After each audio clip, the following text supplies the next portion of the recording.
Showtime, boys. This is what it's all about. Perform for the people. Let's go to the plan real quick, okay? You're gonna start things off with your little floor pad. Get everybody hooked. And I'm gonna step up and seal the deal. Board breaks.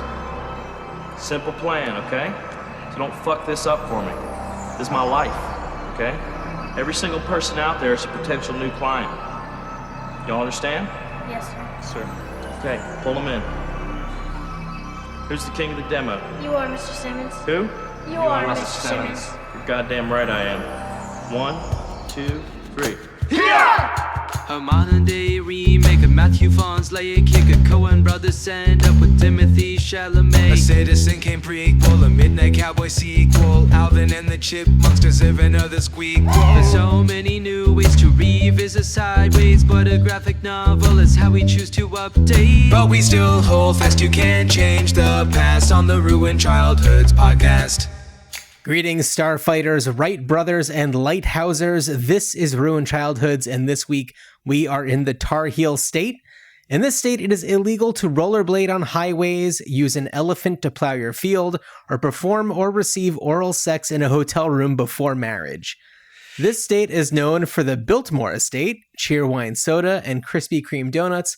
But if you ask me, this state is best known for being above South Carolina. That's right, we're in North Carolina, where Danny McBride, Jody Hill, Ben Best, and David Gordon Green all met in college and created a new flavor of cinematic entertainment. And on this episode, we're focusing on the North Carolina set comedy, The Foot Fist Way. Dan, I know it's nighttime, but get untired because it's 2-for-1 crab legs night at Captain or Landers. I wish I hadn't flubbed that. Oh, let's go. Let's go. Okay, crab leg, baby. My alt for that was, Dan, have you got your cup on? Because I will hit you there. No, I am here to take the full on blunt force of a nut shot. No cup necessary, no protection. I am going in on the Foot Fist Way here. Hell yeah. Strong. I'm so glad that we're talking about the Foot Fist Way because it gives us more opportunities to talk about kind of the cinematic universe of like Danny McBride, Jody Hill, David Gordon Green, and Ben Best. Because, man. Pour one out. Ben Best, absolutely. Pour one out, yeah. Way too young. What a cinematic universe that extends into the Exorcist universe. That's true. Yeah. And Halloween yeah. And also like the Alien universe, because Danny McBride is in that universe, and it's kind of, I think it was an Alien Covenant. But that's the only one I haven't seen. You know what? I didn't hate it. I heard it was good. I heard it was good, and it's just never streaming when I want to watch it. Right. And it's not when I'm going to go out of my way. I'm gonna be like, well, forget it. I'm just gonna buy a copy because I know I'm gonna want to watch it a bunch. But I will check it out. I caught that one in the theater and quite enjoyed it. And I'm not like a big like horror movie kind of guy, but I don't know, it did it for me. And I think that because, the Alien movies, they're scary movies, but also they're kind of action movies, and especially like the early ones, well, the first two, they really toe the line I would say Aliens is really the action movie. Alien, the initial Alien, which I'm pretty sure I've discussed before. Like I know it's played in theaters since, but I saw it during one of its re-releases in the theater, and a tremendous experience to see Alien, but also because the tension and the quiet of it is so intense. Of course, the tension is intense. Yeah. Okay. No. Yeah. Too many kicks to the head. What can I say? But anyway, Alien is the Alien movie is another time.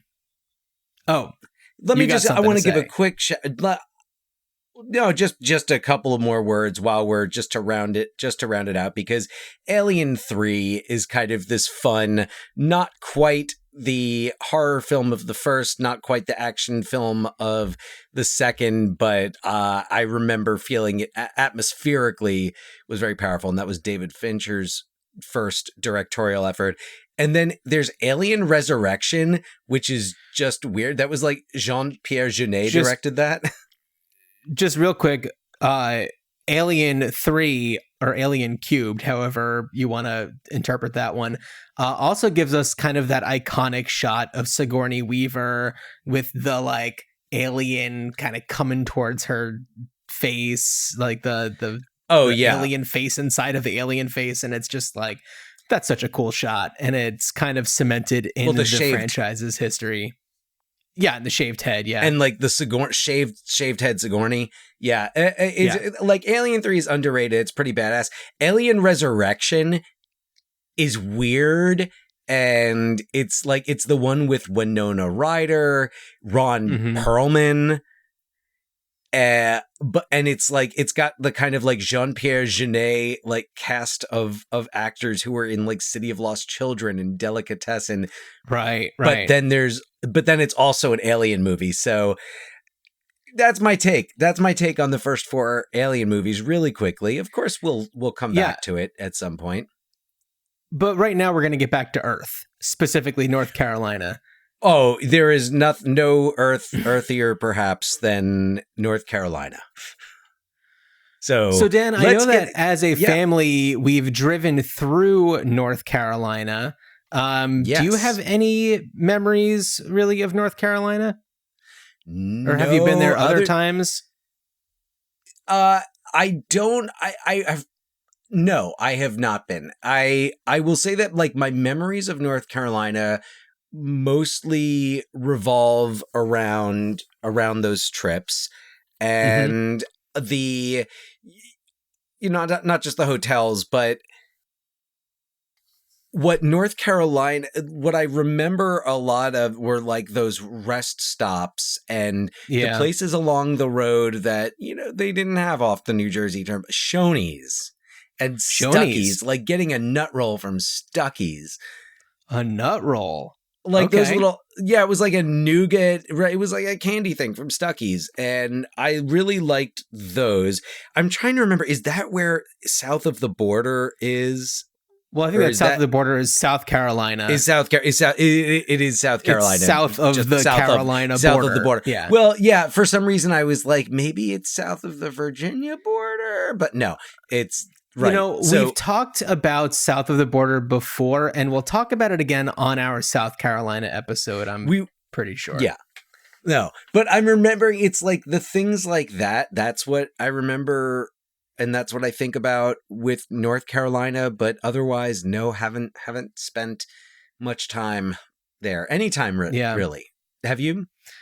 No, not at all. I mean, when we were kids, just driving on our way to vacation in Georgia, and I probably was just glued to a Game Boy or a Walkman, or both during my time in North Carolina. I know, and you'll have to remind me because I'm sure that you remember, there was that one particular hotel that we stayed at on our way that was attached to a mall with a movie theater. I don't know if that was in Carolina. Seems like it would be. Right, because that's where we would have stopped. Yeah. Right. I know that we stayed in Rocky Mount at some point, or near Rocky Mount. Like that's a city name that sticks out in my head. Interesting. Okay. Well, because for some reason, I think that when we would drive it and see the sign, and then in my head there's this vague, fuzzy memory of singing like Rocky Mountain High, but not really. It's like, I think, wrong Rocky Mount, but sure. Absolutely. Not even Rocky Mountain. Like we were singing Rocky Mountain, and I think like there might've been lyrics about poop, but this was right ages ago. I don't remember I don't remember much. But North Carolina, it's not necessarily a state that I've like consciously avoided. It's just that nothing has ever like brought me back there. Yeah. Well, I'm glad that we're able to experience the Carolinas in a lot of the kind of like Danny McBride, Jody Hill universe. I think that Righteous Gemstones is South Carolina. But I know, they that group, they met going to school in North Carolina. And how amazing is it that they all found each other because their sensibilities just worked so well with one another. And there's something that's very original about it. And it's like you can't really copy it. And I just really appreciate hearing stories because I feel like I've heard Danny McBride talk about like the experience because David Gordon Green was like a year older than him and I believe Jody Hill. And David Gordon Green, his like short films were getting a lot of attention and people were like, oh, this guy's got the goods. And they were just like, oh, we'll be in whatever you want us to be in or help out how we'll carry whatever you want. And they just kind of like became buds that way. And, is this Jody Hill's first feature? I think it might be. And it's like their styles complement each other so well. And especially going into their television work together, it's like when you see directed by David Gordon Green or directed by Jody Hill, like in that Eastbound and Down or Righteous Gemstones or Vice Principals, like fonts, you're just like, here we go. Right. It's a brand. It's the core crew. Right. Yeah. And I think like what they've done really well is like find a niche, but not necessarily stay in that niche and just kind of, it's kind of like they've planted them, like they kind of started by planting themselves in this niche and then just like building outwards from it into I would say like more complexity. Like when I was giving a lot of thought about not just this movie, but Danny McBride as an actor, I was like, okay, so here's a guy who specializes in playing the guy who peaked in high school and it's kind of, he's just catching on and has a wonderful way of doing that to a point where like it's authentic and he doesn't hold back, but you still root for him. And I think in the Foot Fist way, it's perhaps like most remarkable because what I think works about the series, and I have not gone back to watch Eastbound and Down or Vice Principals, but am a big fan of Righteous Gemstones. And what I see in Righteous Gemstones, and I would assume also is part of Eastbound and Down, is that in a series you get to see this character grow in a more like natural progression. So Jesse Gemstone he's maturing and growing like little bits along the way, but like for every 2 steps forward, he just takes one huge tremendous fuck up backwards each time. And that's the Danny McBride. I feel like, but that's the Danny McBride character. Yet he does it with such sincerity that, and that's the sincerity is something that I love. I enjoy about Righteous Gemstones because while it's a comedy and it's farcical about like televangelists and giant mega churches, it's not disrespectful. And it's, I think that might depend on who you're talking to. But I would say that in terms of how they present those, like the Gemstone ministry, there's slips along the way and there's things, but ultimately it is presented like in a positive. You're not rooting for the Gemstone ministry to be investigated by the FBI. Oh, no. That's true. No. And the rivals maybe, but yeah. And I think that a lot of it also has to do with the supporting cast. Like, John Goodman's character, even though he has had a rocky past, you don't think that he is in it for the wrong reasons. You know, Adam Devine's character is a very interesting, complicated character, and Edie Patterson's character, like they all gel together. I mean, well, I suppose Edie Patterson's character might be the least, I guess, altruistic of the bunch. Right, but the fact that that John Goodman, like that, you know, and you have those moments in the show where they are just like, okay, how can we make things right? So I think that's what's there in Danny McBride and Jody Hill's work. And it's even in the Foot Fist Way, it's a little harder to find because it's a 90-minute feature. But it's there. Yeah. Sure. Just to kind of talk a little bit more about the continuing I guess world that they've built together, all of them as a team. You know, you have also movies like Your Highness that I haven't seen. I saw it when it came out, but I think it's also very similar, where it's the very hubristic guy who thinks that he knows everything about everything, and he's, you know, a buffoon, but too proud to admit when he's done something wrong. And that is just a very common theme that you get with a lot of Danny McBride characters. And it makes it makes the world come alive. Vice Principals. Have you watched any of Vice Principals? I watched the first episode, but because I am a high school teacher, I try to. I'm especially the farces, because that's the stuff that gets it right.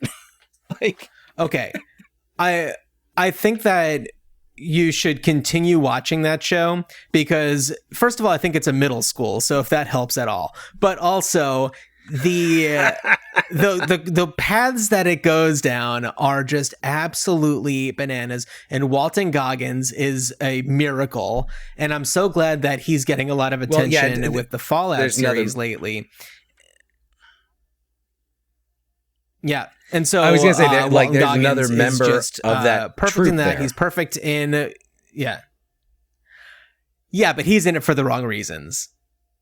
He's at times like literally a snake oil salesman. Like, you know, he's just in it for the money. You know, you don't think that he's actually serious about the actual Baby Billy's Bible or whatever. Whatever bonkers. Yeah, he's just trying to find a way to make a buck off of the success that he had with his sister, who was more of a, you know, a religious person.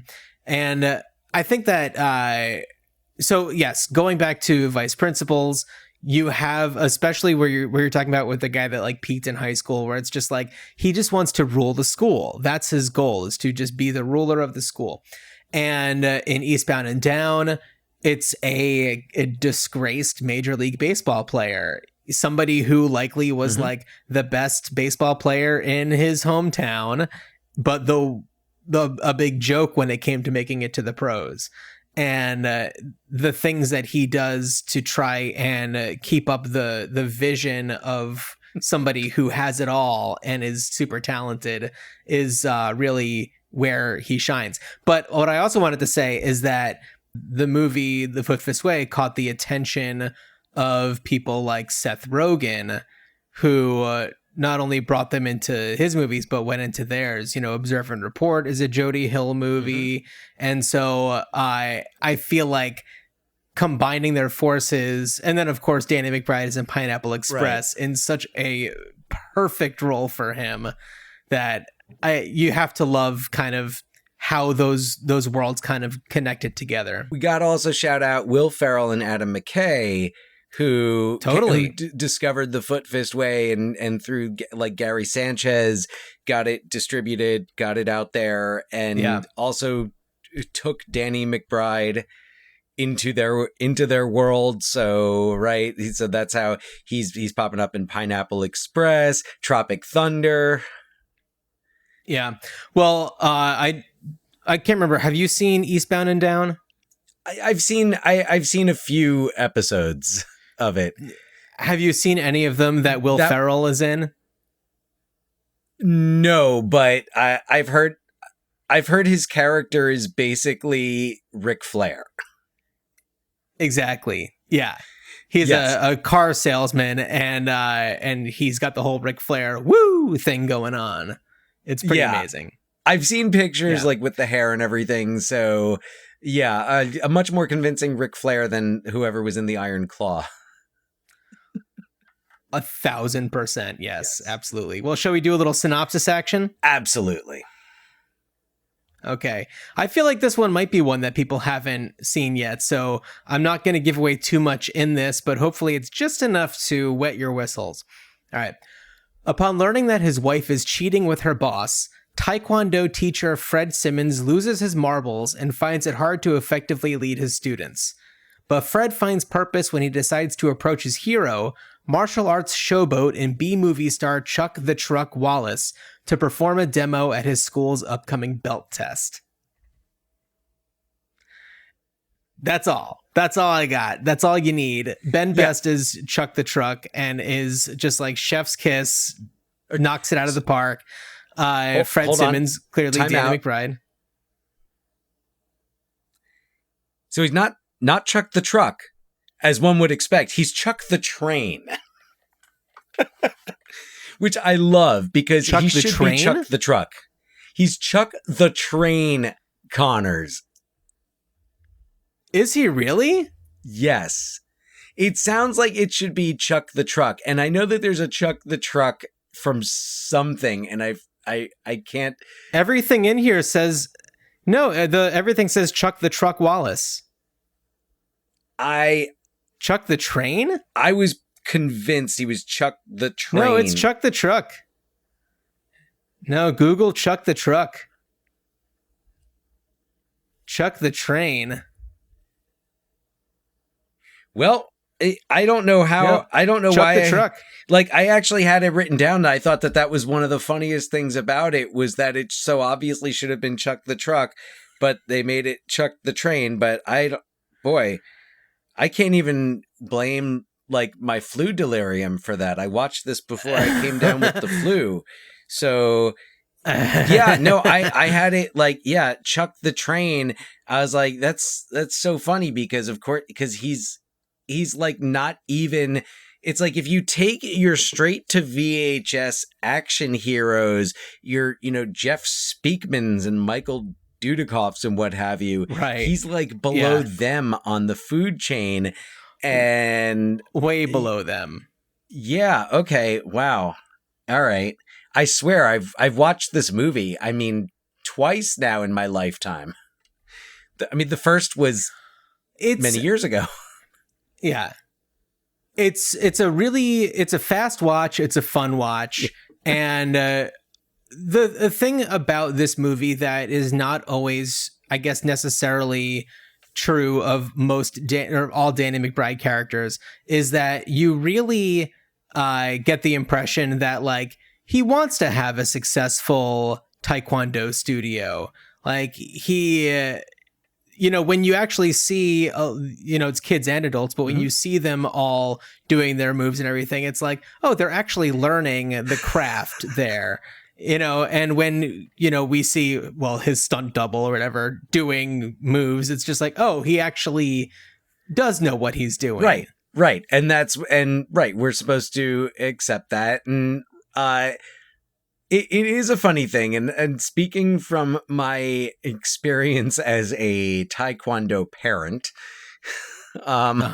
as my daughter does Taekwondo in like at this after school program, and for the longest time I just thought, I was like, oh, that's cute, like that's great, they wear the little outfits and they do some things, but they actually are learning techniques. And now I have a child who has these boards that you break, and they're not like actual like wooden planks, they're meant like they have a thing, but it's like you do have to hit it with some force to break it. She's got that. She has like foam rubber nunchucks. Yes, she does. Yes, she does. She does. Everybody hears about it, and I feel like I just need to always provide a disclaimer.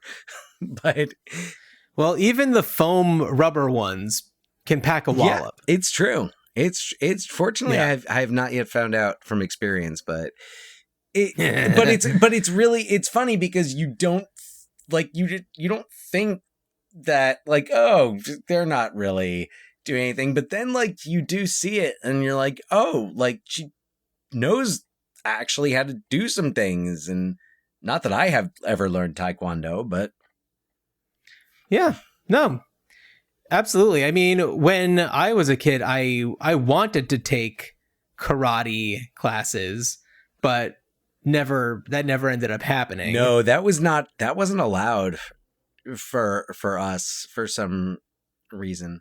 Yeah. Violence?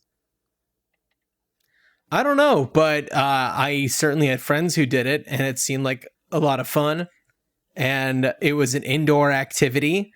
And as somebody who was kind of allergic to being outside for half the year, an indoor way to be active seemed like it would have been a good thing. But here we are. Now I watch a lot of movies. Focus, discipline, fitness. I mean, that might have been like a top 3 major missed opportunity.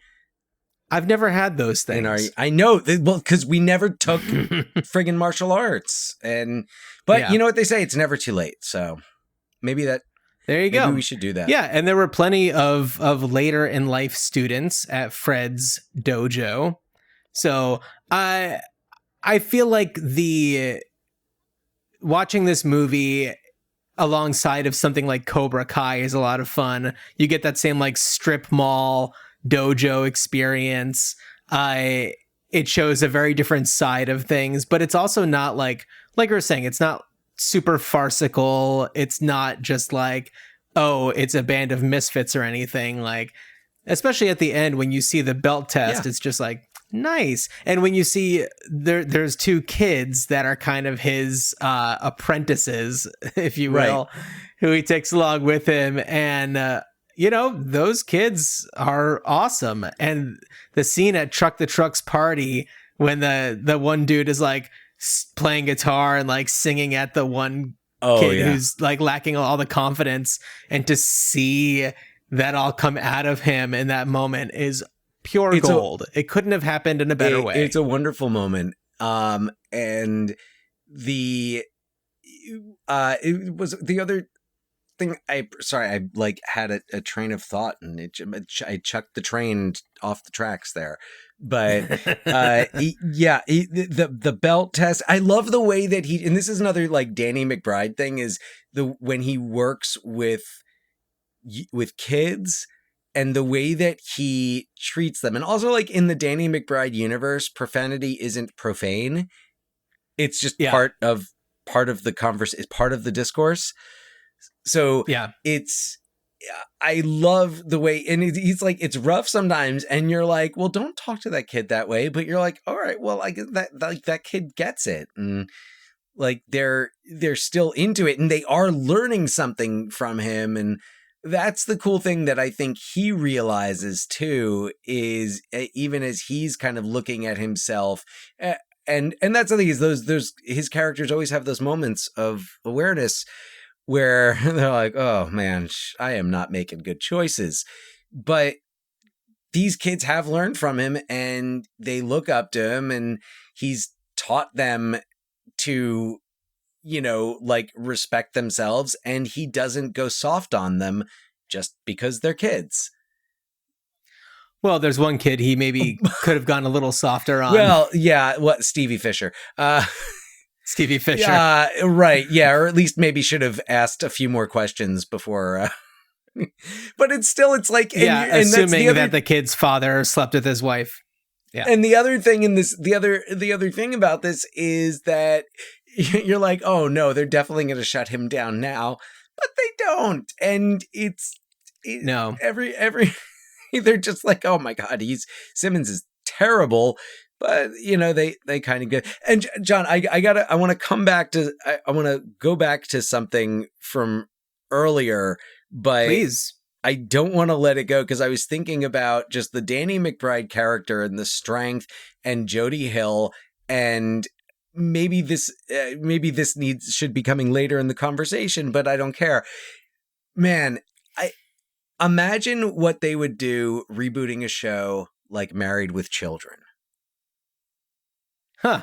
Okay. I'm thinking about like straight sitcom. I'm thinking about pace. Danny McBride, and I'm like, man, if you were going to have anybody play Al Bundy, I think that the difference between a Danny McBride character and Al Bundy is that Al Bundy has given up and accepted that he is trash, whereas Danny McBride would talk up his life a lot more. Well, right, but that's if you're like, that's what I'm saying is like a Jody Hill, Danny McBride version of Married. I've always felt Married with Children is one of those things that was just like of a time and a place, and it's wonderful. And Ed O'Neill was wonderful, and Katie Segal was wonderful, Christina Applegate, David Faustino.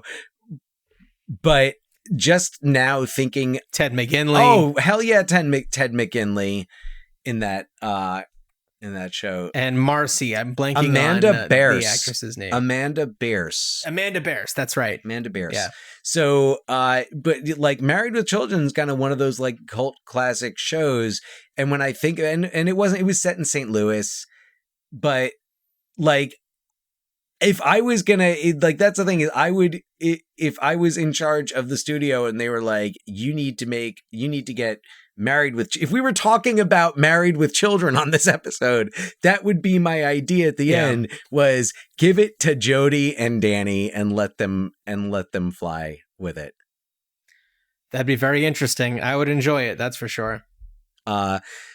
And speaking of Jody Hill, I think also, that's what I was going to come to. So his performance. His performance as, what is it, Mike, the friend? Yeah.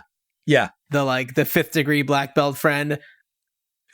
He is intense in the best way possible, but also doesn't like question the fact that they're like going on this trip with these kids and like going to this party with these children. Like, it's just he and Fred are so aligned on their lives. Yeah. And it's just like, that's just the way that things go.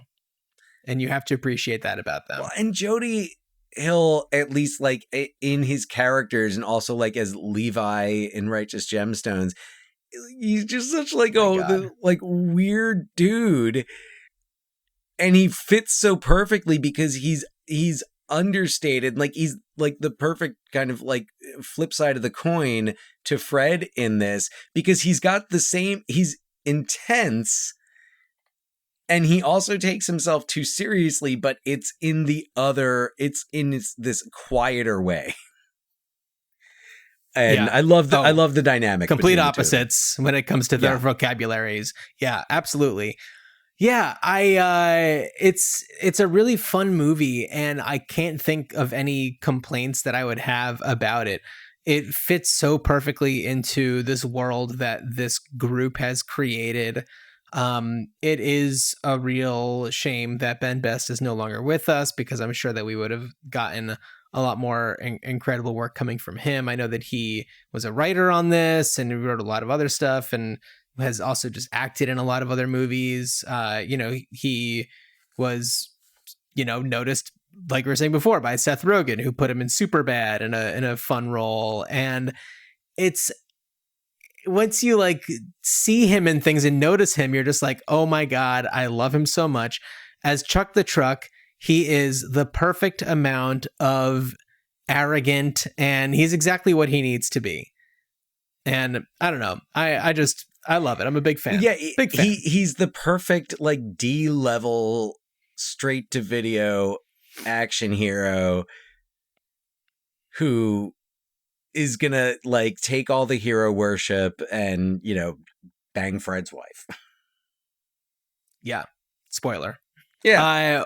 I feel like one of the things that the Foot Fist Way also does really well is and this is a lot in the editing as well, but it does such a good job of like putting you inside of Fred's head. And to your point that from earlier, he's kind of a shitty dude, but like you really feel for him in a lot of these moments. And during these times when, even though he's saying the dumbest stuff and just being completely crass and inappropriate to people.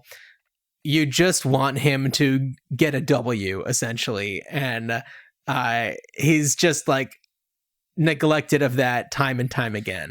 And this is another thing that they do that makes his character sympathetic is they always make sure that that there are people around him who are definitely worse than him. And that is true. So whether it's Chuck, whether it's his wife in this, or her wife's boss, or whoever it is, like Mr. Fisher, right. Yeah. There's always some, and I love, and also like the insecurity comes in. There's that moment where I think it's when they're at that party when he's just like, oh man, this isn't going well, and like Chuck likes this other guy more than me, and doesn't turn around until was it Henry decides to release his frustration and anger. Yeah, and they kick some ass, and it's a great scene, and they totally how they get Chuck's respect. Yeah. No, it's a lot of fun. I am so glad to have had the opportunity to like give it a good watch and really think about it more from the perspective that we kind of come to movies on this podcast, which leads me to my question for you, Dan. Bringing it back, do we do Fred Simmons Married with Children style? What are we doing? So interestingly enough, you somehow foreshadowed my what are we doing, because I would definitely like to catch up with Fred Simmons and see where he is later. But I of course this is, we're here to talk about North Carolina and celebrate North Carolina, but I'm afraid for this to work, he needs to leave North Carolina. He needs to wind up, I think he needs to kind of try to pursue that, like maybe we find out that he tried to pursue movies and like, use that connection with Chuck to get in there, and maybe it didn't work out. So he opens up his new Taekwondo studio, maybe in Reseda. Oh, okay. Yeah. So I'm like, it is a rival to Cobra Kai. We need to get, I mean, because look, they've run out. I feel like Cobra Kai has run out of like Karate Kid stuff to to bring back. So no, I want to see the All Valley tournament, and I want to see Fred in there. But dang, they're making a new Karate Kid movie, right? Yes, where now they're bringing together the Jackie Chan Karate Kid with the original Karate Kid. Well, you know what? Hey, while we're making this big like martial arts sandwich here, let's just throw it like, you need some Taekwondo if you're gonna have a sandwich.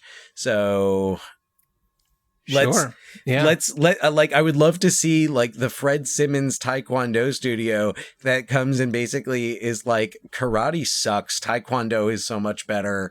And like, I want to see him fight with like Daniel and Johnny and the other, everybody else. It would be kind of funny.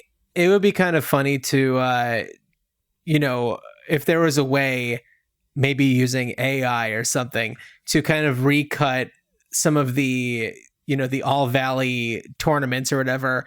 And some of the people that they're fighting are like, a young Fred Simmons or, Chuck the Truck, or, it's just like the other people, the other teams that are there that we don't get to know at all. Right.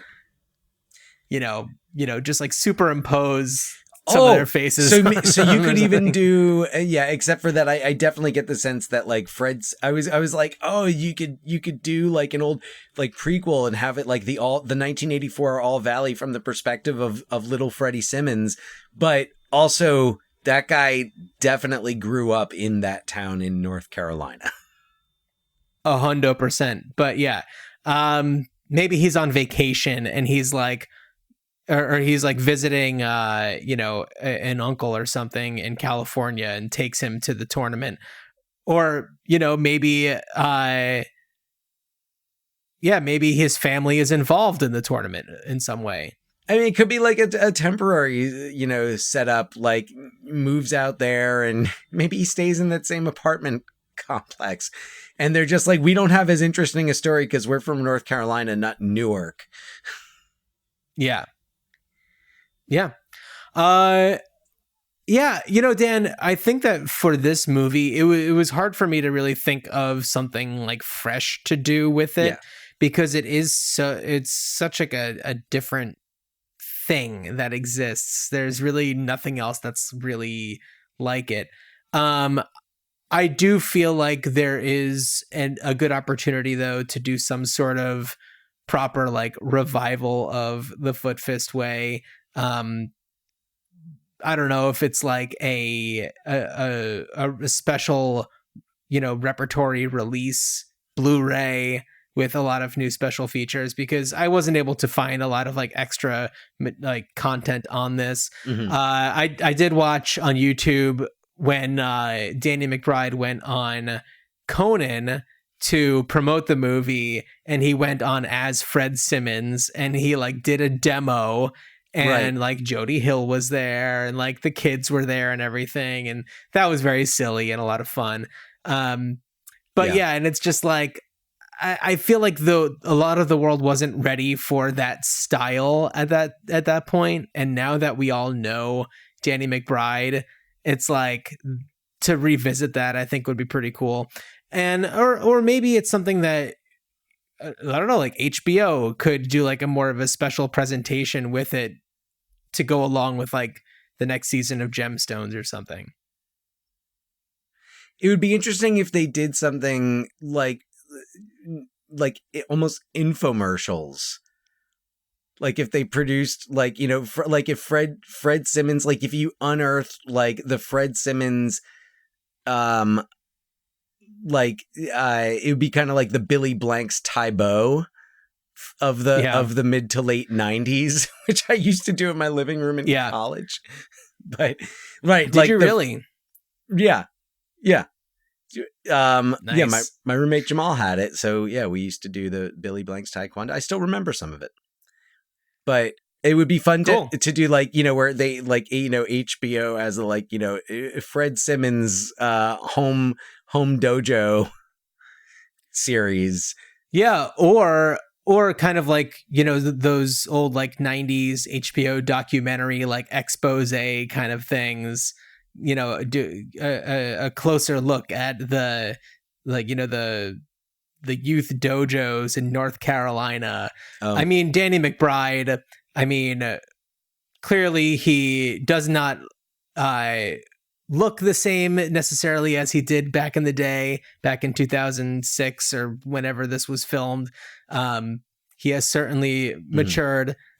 And, but I guess, or if it was, set like present day, kind of a documentary, like a mockumentary kind of a thing. Would be a lot of fun. Yeah, that would be, I feel like it would be fun to revisit Fred Simmons present day. Yeah. For sure. Somehow. Yes.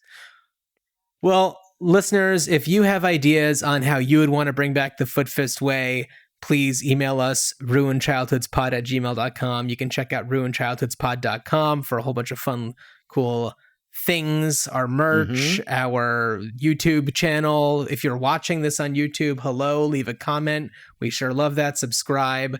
Leave us a 5-star review on Apple Podcasts. Do something positive on Spotify. I don't know how that works, but we surely appreciate it.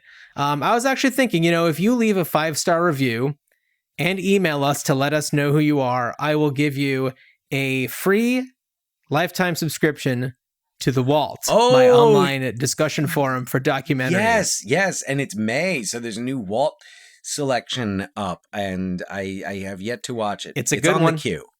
So origin story, the very fascinating story of Kulap Vilaysack, who found out when she was about 14 that the person that she grew up with as her father was not her biological father.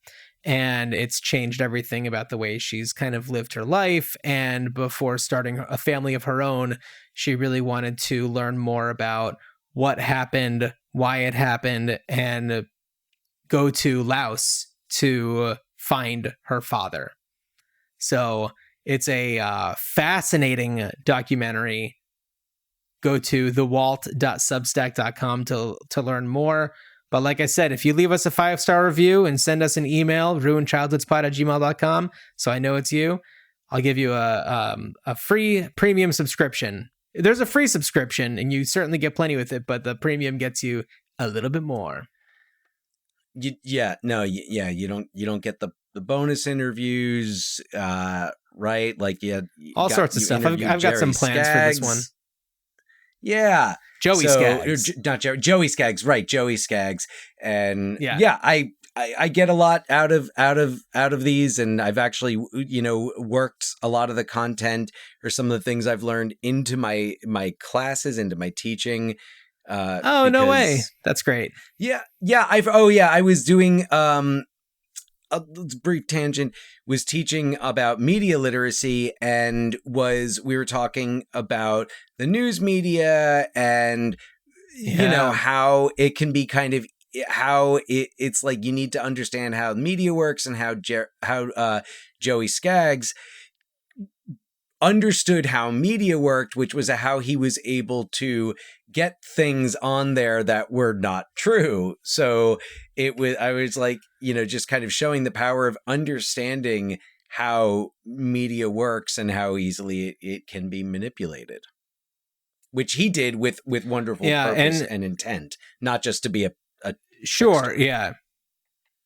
Yeah. And this is, he started back in the 60s and, long before like Sacha Baron Cohen. But something else that we do on The Walt is that at the end of each month, I kind of give I send out a message with a lot of like kind of extra material to kind of supplement the theme.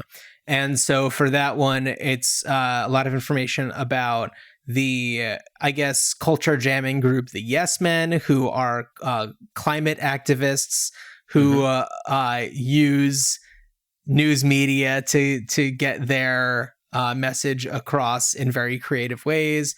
Yeah. There's also the guys behind the Found Footage Festival who created these characters, Chop and Steel, who are a strongman duo. They also created Kenny Strasser, a professional yo-yoist played by Mark Prosch, who we've seen on What We Do in the Shadows and The Office, and it all started because he did these weird videos going on local news, pretending to be a yo-yo expert, teaching people about like the environment and stuff. So it's thewalt.substack.com. It's a lot of fun.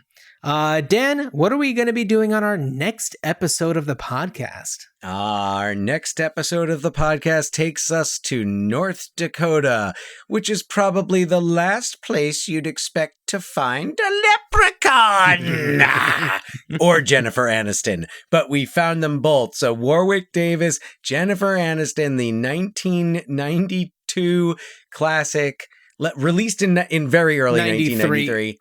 Yeah. It was released in January 93. So the 1992 leftover cult classic Leprechaun. And I know John and I have each been kind of delving a little bit into some of the sequels. So Sure have. I may even try to sneak in the prequel. We'll see. Oh, nice. Yeah, we'll I know is it Leprechaun origin story? That's right. So, I'm very excited to talk about it. Oh, same here. And as you are heading to Captain Orlander's for 2-for-1 crab leg night, I wish you a good journey. Good journey.